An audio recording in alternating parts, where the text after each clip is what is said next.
पश्चिम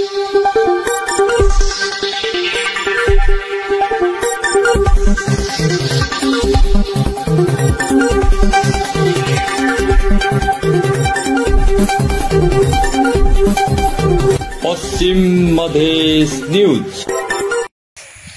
पश्चिम Madhesh media प्रणालीद्वारा सञ्चालित पश्चिम Madhesh न्यूजको field रिपोर्टिङको क्रममा अहिले हामी रोहिणी गाउँपालिका वार्ड नम्बर 1 बरगदही गाउँमा आइपुगेका छौँ। समाचार सङ्कलनको क्रममा यो चाहिँ नेकपा एमालेका केन्द्रीय सचिव एवं नेकपा एमालेका प्रभावशाली नेता छविलाल विश्वकर्माको निर्वाचन क्षेत्र हो। छविलाल विश्वकर्मा 2 पटक चुनाव जितिसकेका छन् यही क्षेत्रबाट र यहाँका जनताले कसरी बुझेका छन् त 2074 मा सूर्यमा भोट हालेर जनताले चुनाव जिताए, त्यसपछि 2079 मा पनि चुनाव जिताएर जनताले जिताइसकेका छन् र यसरी छविलाल विश्वकर्माको निर्वाचन क्षेत्रको यो बाटोको हाल हेर्नुहोस्। यस्तो छ, अहिले वर्तमानमा नेकपा एमालेको नेतृत्वमा नै केन्द्रमा सरकार छ भने स्वयं लुम्बिनी प्रदेशका मुख्यमन्त्री नेकपा एमालेकै छन् र केन्द्रमा पनि एमालेले नेतृत्व गरेको छ र प्रदेशमा पनि एमालेले नेतृत्व गरेको छ। एउटा प्रभावशाली नेताको निर्वाचन क्षेत्रको यो बाटोको अवस्था यस्तै हुन्छ हेर्नुहोस् जनताहरू। र हामी सम्पूर्णले देखाउन चाहन्छौँ, हाम्रा नेताजी छविलाल विश्वकर्माजीलाई पनि यो देखाउन चाहन्छौँ कि तपाईँले 2 चोटि चुनाव जित्नुभयो तर यो रोहिणी गाउँपालिका वार्ड नम्बर 1 को लागि के काम गर्नुभयो। यो बाटोको अवस्था यस्तो छ, नेपाल भारत सीमा क्षेत्रदेखि हामी 2 किलोमिटर उत्तरमा रहेका छौँ र यो 2 किलोमिटर उत्तरको यो बाटोको अवस्था यस्तो छ भनिसकेपछि अब छविलाल विश्वकर्माले कति विकास गरे त्यो सजिलै अनुमान गर्न सक्छ। अब हामी जनतासँग सोध्छौँ, छविलाल विश्वकर्मा चिन्ह जाला? हाँ सर, चिन्हल जाला। 2 पटक जीत के गई ना, तब से कोनो पता ठिकाना नहीं मिलल सर। हाँ जौन बा कुछ काम नहीं दिखाइल तो का कहल जा वहाँ पर। हाँ जौन बा ये हो देखल जा जौन बा, और ये तो 2 पटक जीत गई ना, लेकिन कोनो ध्यान है पर नहीं जाना। लेकिन जब आप लोग एक कार्यकाल जिता दिया गए, कुछ नहीं काम कैले, फिर दोबारा कार्यकाल जिता दिया गए, कुछ नहीं बाबू, कुछ नहीं कोनो काम नहीं भइल बाबू। देखा रोड हमारे बॉर्डर के किनारा के ई रोड ई हाल बा, हमारे सोनौली बॉर्डर के सटके बाटी समझ गए जा, लेकिन रोड नहीं बनल बा सही सलामत। देखल जा सब टूट फूट गए बा। यहाँ पानी बरसाला जनता के अइले गइले बहुत अठारो होला, बहुत परेशानी होला। हाँ सब जवन बा एकदम खेती पाती कैले के लिए, हर चीज़ के लिए, गाड़ी घोड़ा ले गए के लिए, सब कुछ के लिए दिक्कत बा। यहाँ रोडवे नहीं बनल बा, सब टूट गए बा, देखल जाए जवन बा। अब छविलाल विश्वकर्मा जी 2 कार्यकाल तक जितावा दिया गए, लेकिन अब फिर 2084 में वोट मांगे ही हैं कि रास्ता नहीं बनवा दी है, तब फिर जिता दिया जाए। ये बाबू उन्नत करी हैं, बनाई हैं, देखई हैं, तब उनके सपोर्ट कल जाई। और नाई जब कुछ काम करी हैं नाई देखई हैं तो का कल जाई जौन बा उन्हें नाई फिर जितावल जाई, छोड़ दिया जाई उन्हें। तब अब हमन के जनतक तो यह हो जे मान सम्मान रखी, जे काम करी वही ना देखभाल करी हमन के तो जनतक यह चाहना बा। अब एक प्रभावशाली नेता नेकपा एमाले के वर्तमान में केंद्रीय सचिव बाटे, उन्हीं के नेतृत्व में केंद्र में सरकार बा, स्वयं प्रधानमंत्री केपी शर्मा ओली एमाले का अध्यक्ष बाटे, और प्रदेश में भी लुम्बिनी प्रदेश के मुख्यमंत्री भी एमाले के। ऐसे अवस्था में भी इतना अपॉर्चुनिटी बा, इतना अवसर बा कि छविलाल चाहे तो एक स्वर्ग बना दी, नहीं बना पाओ क्या हो सकता। अब बाबू जवन बा कहा कहल जा जवन बा, अब जीत के जब जाना तो ध्यान नहीं करना वहाँ पर। अब वो सबके खुद विचार चाहिए, वो सब खुद ज्ञानी बाटे, खुद जानकार बाटे, लेकिन नहीं ध्यान देता ना तो का कह हमन के तो छोट आदमी बाटी जनता हुई, हमन के तो मांग के चाहना बटले बा, लेकिन नहीं ध्यान देना है पर बाबू। अब का कहल जाओ वहाँ पर। अब जैसे छविलाल विश्वकर्मा बजट डरना है, देवदह नगर पालिका 11 में डरना है, तिलोत्मा में डारत बाटे, तो ये अवस्था में तिलोत्मा और देवदह के खाली देखत बाटे छविलाल विश्वकर्मा, एक आप कैसे देखल जाएगा? नहीं ध्यान नहीं करता ना बाबू, यहाँ पर बिल्कुल ध्यान नहीं बता। हमन के देखा बॉर्डर के किनारा सटके पड़ा, यहाँ तक पहले जरूरी बनल, पहले बने के चाहिए, लेकिन यहाँ बिल्कुल नहीं बना, एकदम कन को ध्यान नहीं बया। अब्दुल रज्जाक की गांव में का कम चाहिए बाटे चुनाव जीतने के बाद? वो कुछ नहीं तो मदे और बेकार में नहीं बाटा यार, वो तो एकदम कुछ नहीं, कोनो कुछ प्रगति नहीं बा यहाँ बाबू, कोनो ध्यान नहीं। बस जब चुनाव आवला तो हाथ जोड़ के बस खड़ा हो जाइए कि बाबू अब फिर हम पीछ बनवा दे, अब फिर हाई कह दे, भाऊ कह दे, लेकिन जीतने के बाद कहानी खत्म। हाँ केहू कुछ ध्यान नहीं देता जाता। अब का कहल जाए, दूधू नहीं तो हो तू ना अब्दुल रज्जाको जीतलें, लेकिन कुछ नहीं कहना, कोनो विकास नहीं देखल गई, तो का कहल जाए बाबू। राज्य मंत्री खाने पानी राज्य मंत्री भी भइल रहना, तो लेकिन ध्यान नहीं बाबू पर कुछ नहीं। बस उनके तो बनते बा, हम बन के जनता धान में जाए, जनता से कोनो दिए नहीं बा, उनके तो कमाते बा बनाते बा नहीं अपन, लेकिन जनता को ध्यान नहीं हो बाबू। विद्या यादव चुनाव जीतने के बाद का काम कैले बाटे? अब विद्या यादव बाबू अपने जगह ही ठीक है बना, खाद ना मिलता हमन के जनता के तूड़ फूड़ कही के वो है सुनली है खाद उद बटल हैं आ यह सुनाइल है बाबू। और का कहल से जौन बा वह खाद उद बटल है तूड़ ताड़ के जौन बा धर्मशाला रहल कि कहाँ खाद रहल वह तूड़ उड़ के बटौले है बेचारू जौन बा। और का करी है दूसरा शिवकांति समार के आप लोग 2 कार्यकाल लगातार जिता दिया गया, 74 में 79 में आपके गांव के बगलिए बोली, लेकिन आपके गांव में का काम कर दिले बाटी फिर 84 जीता? अरे बाबू शिवकांति से हम देखल ही बाटी, लेकिन अब कुछ ना विकास देखल गए तो का कहल बाबू। उनके तो हम उनका सकलिए नहीं देखले बाटी, लेकिन तो कौनो जब विकास देखल जात आउतीन तब तो देखल जात, तब तो पहचान हो, लेकिन कुछ ना देखल गई। नेतन का यह धंधा बा, बस जब चुनाव आई हाथ जोड़ के 1 महीना हाथ जोड़ी हैं, अब 5 साल हम से हाथ जोड़वाई हैं, यह धंधा बा। सब धन्यवाद। आदरणीय दर्शकज्यू, हामी ग्राउन्ड जीरोबाट यसरी समाचार बनाइरहेका छौँ। आज चाहिँ रोहिणी गाउँपालिका वार्ड नम्बर 1 को बरगदही गाउँमा आइपुगेर र हामी यो बाटो देखाउन चाहन्छौँ। छविलाल विश्वकर्माको निर्वाचन क्षेत्र अन्तर्गतको यो बाटो रहेको छ र हामी यसरी ग्राउन्ड जीरोबाट हामी कुराकानी गरिरहेका छौँ र हामीले फेरि पनि जनताहरूसँग प्रतिक्रिया लिने प्रयत्न गर्दैछौँ कि वास्तवमा छविलाल विश्वकर्माले के काम गरे। आप लोग छविलाल विश्वकर्मा की चुनाव जिता दिया गई बा, क्या काम कैले बा? छविलाल विश्वकर्मा चिन्हल जाला, लेकिन चुनाव के टाइम में कुछ काले रहा कि हम रास्ता बनवा दे, काले रहा, लेकिन भुला गई लगती।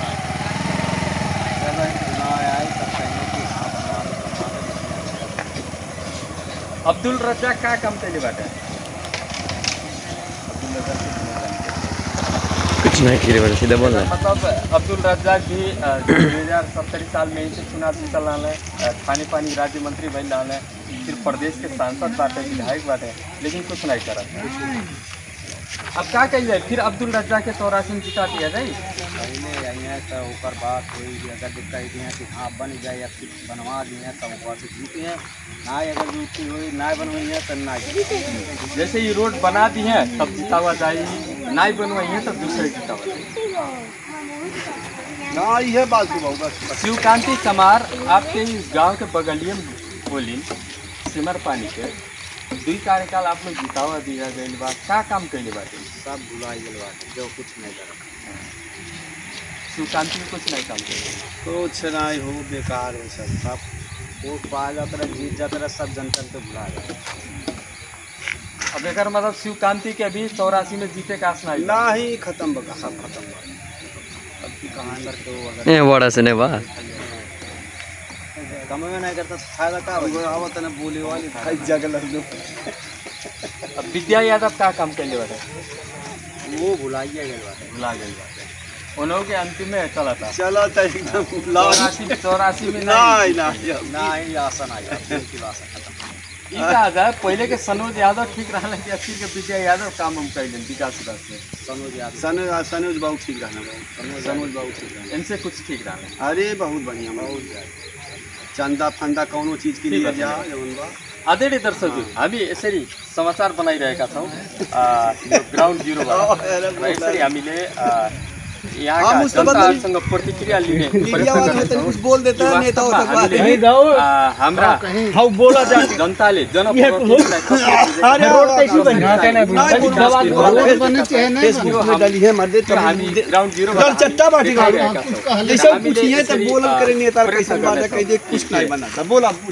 आप अब्दुल रज्जाक के चिन्हा जाला? हाँ, आपके गांव में बरगदही में क्या काम किया? कुछ नहीं कैले बेटा, अइबे नहीं करल कहे नहीं अइले है और 50 लाख देला ना के ओखे।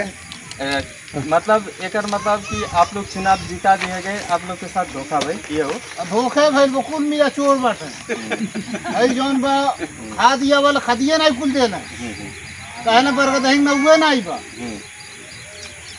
अब का बताई 3 जगह ही बा 3 जगह ही जोन बा तीनों जगह ही दौरा न कहने पर कहीं न हुए ना। हाँ कुछ चोर बाटे अगर मतलब छवि लाल अपन चीन पहचान के मनाएंगे खाद देता तो हमन के देबे नहीं करे। सहकारी वाले बदमाशी करत है बहुत बदमाशी कर कुछ चोर बाटे। छविलाल विश्वकर्मा का काम कैले वो बड़ा चुनाव कैले बटे इबे नहीं कैले चुनाव में है आइल रहले तब से इबे नहीं कैले। तो जब नहीं आवल तो फिर 2 कार्यकाल लगातार काहे जितावा अब गइल की नहीं देवे पवन के वोट अब की हरा देवे बा। अब फिर हराएगा हाँ। कंफर्म बा कन्फर्म बा हमरे तरफ से हारल बाटे। रोडवा नहीं बना तो जब कमवा नहीं करिए तो के वोट दे हाँ, अइबे नहीं करे ना कुछ हाल चाल लेवे। हाँ। खाली हो रहा देवदत्त तिलोत्मा और वहरे बाटे बुटबॉल और बाटे जोन करल ना वहरे करल और खाली खुशी बात है हाँ वहरे बाटे यार कुछ नहीं कहीं बनवा दे भाई रोड बनवा दे मैं ओकरे बाद में जौन बहो धगधैया से भगवानपुर तक का रोड बनवा दे मैं अइबे नहीं करे। शिवकांति चमार के 2 चुनाव जितावा गए यही आपके गांव के पड़ोसी गांव के होलिन सेमर पानी के काहे नहीं विकास कर पावे वो तो और चोर जाती दोनों जनी चोर बाटे। तब काहे 2 कार्यकाल जितावा गए तब और एक वोट मांगे ले कहले ये कोठ में दे दे। हाँ उनके हरा दे उनके बड़ा नेता का ना हो बड़ा नेता मने बड़ा नेता जो उनके पार्टी रहना है ताहिर अली ताहिर अली हाँ, एक वोट मांगे लोग ताहिर अली खरा दे। हाँ विद्या यादव का काम कैले बाटे विद्या यादव कुछ नहीं कैले बटे हो हाँ, पहले जब जीतना तब दौड़त रहना है हाँ, ओकरे बाद में अब ना जाना कहूँ। अब नहीं कहूँ जाना हाँ अपने ठीक है। ऑफिस में बैठे ये तरीका से काम करिए 84 में चुनाव जीत जाइए कि नहीं अब बाबू अब का बताओ जब उनके किस्मत अब वैसे हम का कहीं वोटर आप लोग हो जाला का वोटर किस्मत? हम होई हमारा ही भर देहले स्नान हो जाए। आपके गांव पड़ोस में आदमी बाटे उ लोग से राय सलाह होत हो नहीं के देवे के नहीं अब वो देवे सब कैसे तो करे? भाई वो उनके जबरे वो पार्टी वही सवाल बाटे खरीद लेना खरीदी जीते ना वोट और कैसे जीते ना। पहले के सनोज कुछ काम कैले बाटे कि नहीं के लेला जब बाटल है ठीक है तो ठीक रहना ये कि जोन बा वो अपने ऑफिस में बैठे जोन बा तुमसे बुलाई ना आए।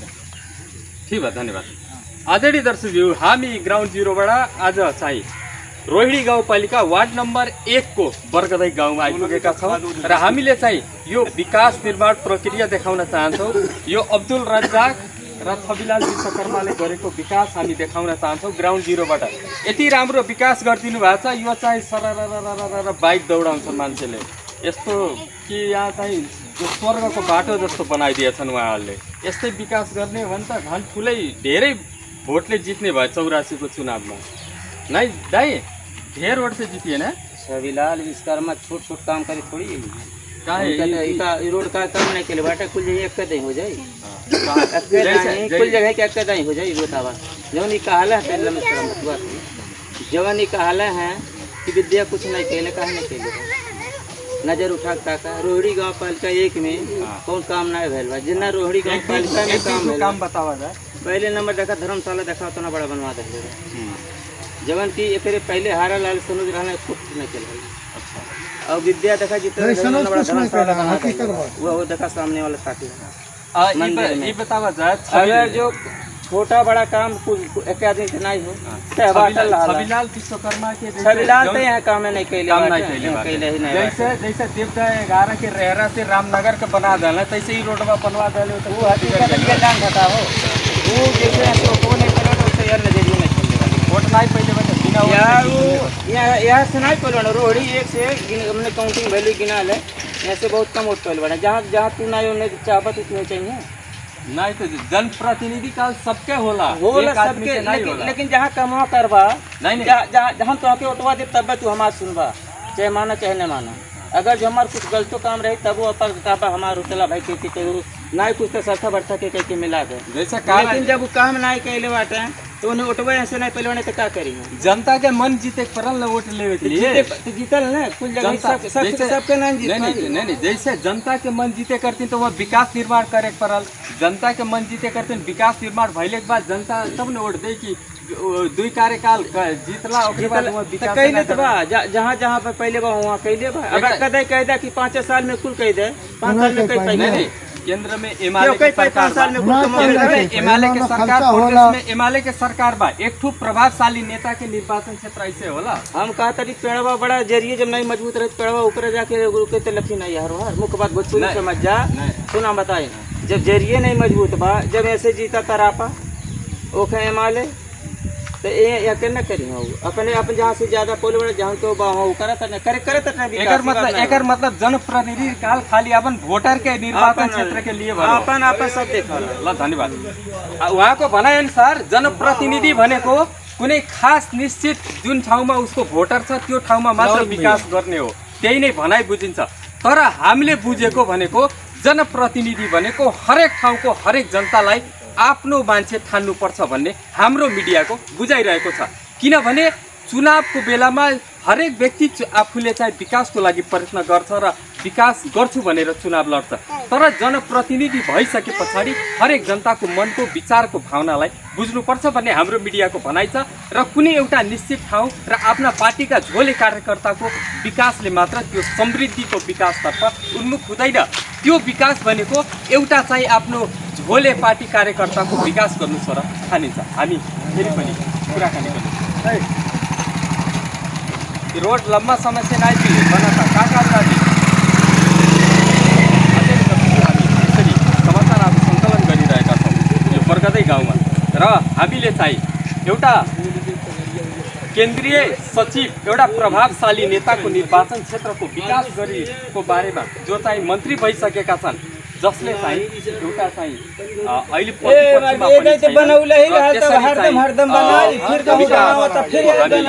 कुराकानी गरिरहेका छौँ र हामीले फेरि पनि प्रयत्न गरिरहेका छौँ। आपके नाम भैया का हो? सराजुद्दीन जी, ये रास्ता लंबा समय से नेपाल भारत सीमा से जो नज़दीक बा लगभग 2 किलोमीटर के अंदर पावला, लेकिन विकास का बा की उत्तरी बेल्ट और नेता लोग धमाधम विकास करत हैं। मधेसी के वोट लेके मधेसी के मूर्ख बनाए वाला काम होता बा वर्तमान में भी विगत में भी। जनता वैसे बा अपना कइल जा का जनता वैसे बा का बोला आदमी अच्छा चीज कराई देला 30 दिन का बोला महीना में होला कौन 30 दिन चाहे कुछ भी कहा एक दिन खाए पिए पाजे ये पाले बड़ा बढ़िया बात है वह होके यही वजह से पिछड़ल बड़ा होबे करे चट्टू जात होबे करे यही वजह से पलट जाने कुछ विकास के लिए ध्यान तो वास्तव में नहीं बा, खाली अपन कुर्सी की छकवले बाटे अपन पैसा बचावत आटे बैंक बैलेंस करता आटे, जनता कहाँ देखे वाली बात है। जैसे जनप्रतिनिधि काल हरेक व्यक्ति के हरेक जनता के आवाज सुने के, राज्य से पिछड़ा वर्ग गरीब वर्ग के आवाज सुने पैसा लाइन करता है, खाली मुंह देख के पीड़ा गाड़ देख के पीड़ा का बोला लाई वैसे करता है। अपन कार्यकर्ता के पाले वाला काम करता है, पाले वाला काम करता है, अपने कार्यकर्ता के पाले वाला काम करता है, वैसे काम नहीं करता। अगर तो ये तरीका से नेता लोग विकास करिए तो जनता का नया जनता के बोला मूड हर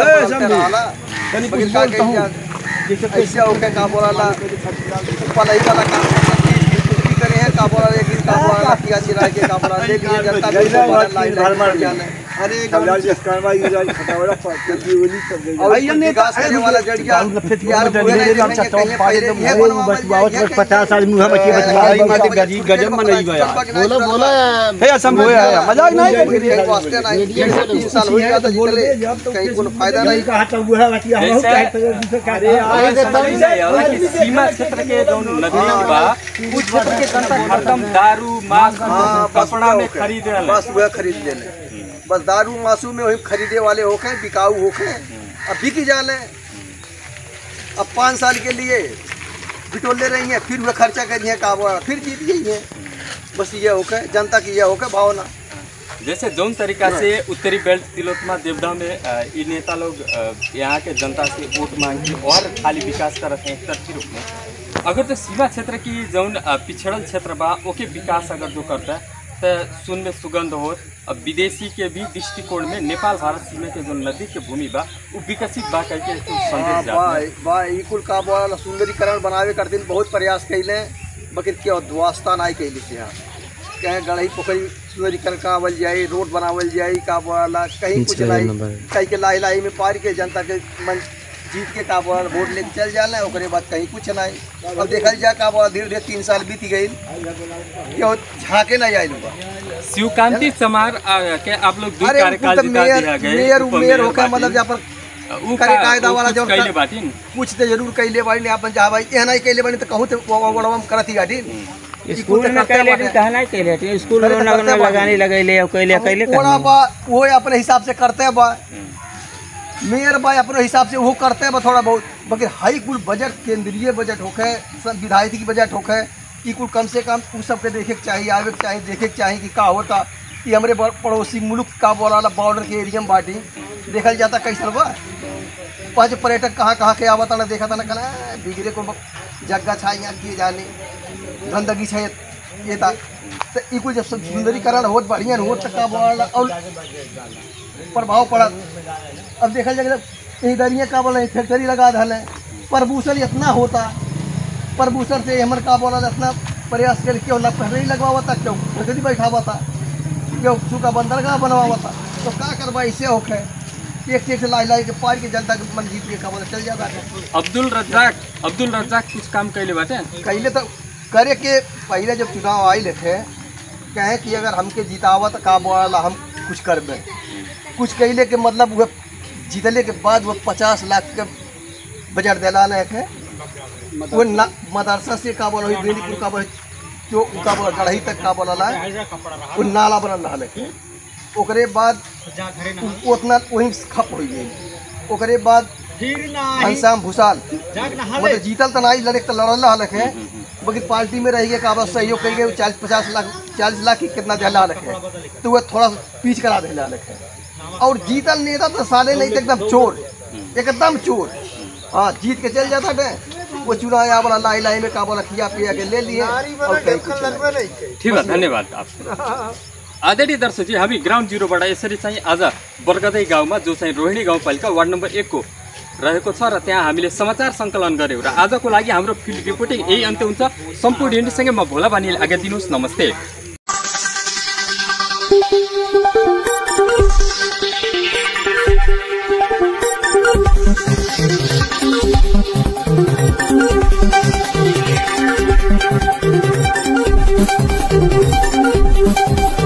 पश्चिम मधेश न्यूज।